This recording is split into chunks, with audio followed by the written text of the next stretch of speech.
Welcome to Perfect Vocals Academy YouTube channel. If you want to learn audio engineering from top to bottom, please subscribe to the YouTube channel. Be sure to turn on notifications so you know every single week when we release a new tutorial. So, as the title reads, 5 reasons that you don't mix your music at the recording session. I'm not trying to be harsh here, guys. A lot of guys will go to the studio, record, have the engineer mix in the last 10-15 minutes, maybe 30 minutes, and then honestly release it by the time they leave. That's not the way to do it, friends. I'm telling you right now, it's not the way to do it. I know this from experience. Basically, you want to separate the mixing process.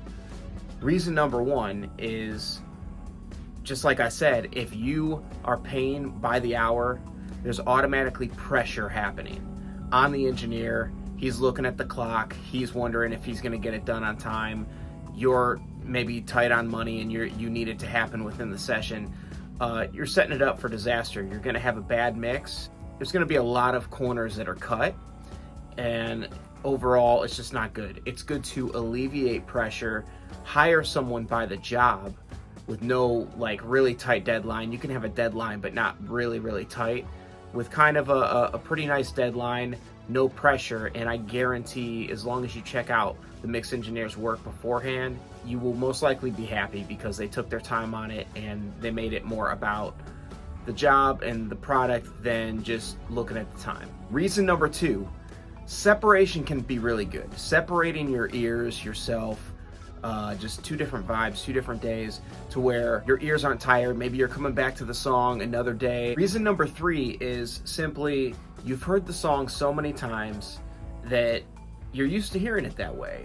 They have a funny name for this. It's called demo-itis. When you've heard the demo of the song a million times, sometimes artists, when they hear the last part or the last stages of the song, in the final mix and master, they end up liking the demo more because they listen to it so many times.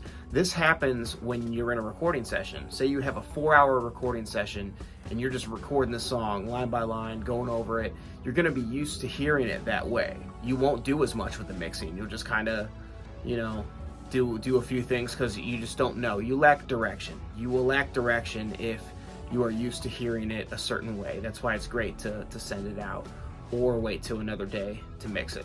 Number 4 is very similar to what I just said. It's all about perspective. You should consider having someone else mix and master or just mix, just for that different perspective. They have never heard the song before, and they can honestly probably hear things that you didn't hear or you and the recording engineer didn't really hear. Reason number 5 is this. It will develop patience. It will develop patience that if you can wait maybe a few days or a couple weeks to have your song mixed and mastered, maybe you'll also develop patience on maybe not releasing it the next day. Maybe take 2 to 3 weeks to hype it up and have that patience to build up the hype with your fans and do the release the right way. So it can have a nice, rewarding release with it too if you apply the same sort of patience to releasing the song. Yeah, guys, so those are the 5 reasons. Some of the reasons might have been similar, but overall, I think you kind of get the point what I'm saying here. You do not want to rush this when you're making music, and if you're someone that records themselves but also likes to mix themselves, just simply do it later. You could just close down, go eat lunch or something for a few hours, come back with fresh ears and mix it. The important thing is to just have fresh ears when you mix, and you will not have fresh ears in a recording session. Your ears are in its worst state. They can be tired. You can start hearing things. Pitch maybe starts to blur. EQ just starts to sound normal when maybe the vocals are muddy or too bright. The list is crazy long of why you should separate this process. If you are a recording artist and maybe you haven't found that right mixing engineer yet, I'd love to give it a try.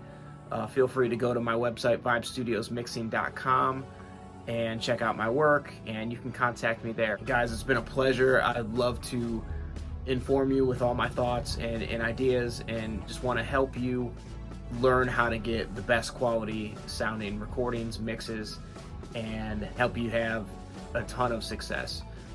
If you haven't, please subscribe to the YouTube, and there's much more to come over the next few weeks.